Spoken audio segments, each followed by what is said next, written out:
ലോകത്തെ മൂന്നാമത്തെ ശക്തിയായി ഭാരതം മാറുമെന്നത് സൂചിപ്പിക്കുന്നതാണ് കേന്ദ്ര ധനമന്ത്രി അവതരിപ്പിച്ച ബജറ്റെന്ന് ബി.ജെ.പി. സംസ്ഥാന വക്താവ് അഡ്വക്കേറ്റ് ടി.പി. സിന്ധുമോൾ.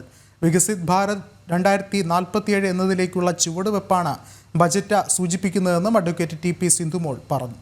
അതേസമയം ആഴക്കടൽ മണൽ ഖനനം സംബന്ധിച്ച തീരദേശ ജനതയെ സമരത്തിലേക്ക് തള്ളിവിട്ട് രാഷ്ട്രീയ താൽപ്പര്യങ്ങൾക്ക് വേണ്ടി ഉപയോഗിക്കാനാണ് സംസ്ഥാന സർക്കാർ ശ്രമിക്കുന്നതെന്നും കൊല്ലത്ത് നടത്തിയ വാർത്താ സമ്മേളനത്തിൽ ബി.ജെ.പി. സംസ്ഥാന വക്താവ് സൂചിപ്പിച്ചു.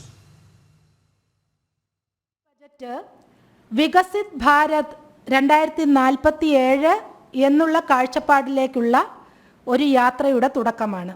2 വർഷം കഴിയുമ്പോൾ ഭാരതം മൂന്നാം സാമ്പത്തിക ശക്തിയാകുമെന്ന് പറയുന്നത് ഉറച്ച ശബ്ദത്തോടെയാണ് നരേന്ദ്രമോദി അത് പറയുന്നത്.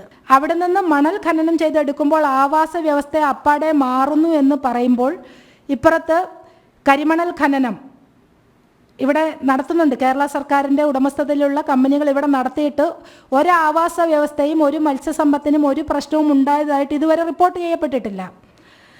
ഇത് ഇന്ന് വന്നിരിക്കുന്ന ഒരു നരേറ്റീവ് അല്ലെങ്കിൽ ഈ ഒരു ആഖ്യാനം എന്ന് പറയുന്നത് പാർലമെൻറ്റിൽ ശ്രീ പ്രേമചന്ദ്രൻ സാറും അതുപോലെയുള്ള എം.പിമാരും ഇപ്പോൾ ശ്രീ വേണുഗോപാൽ ഉൾപ്പെടെയുള്ളവർ പാർലമെൻറ്റിൽ ഈ വിഷയം ചർച്ച ചെയ്യുമ്പോൾ അവിടെ നിസ്സഹകരണം പ്രഖ്യാപിച്ച് അവിടെ അതിൽ ചർച്ച ചെയ്യാനിരിക്കാതെ ഒരഭിപ്രായവും പറയാതെ ഇവിടെ തീരദേശത്ത് വന്ന് ജനങ്ങളെ തെറ്റിദ്ധരിപ്പിക്കുന്ന രീതിയിൽ ഇത് വലിയ വിപത്താണ്, മത്സ്യസമ്പത്ത് ഇല്ലാതാകും എന്നൊക്കെ പറയുന്നത്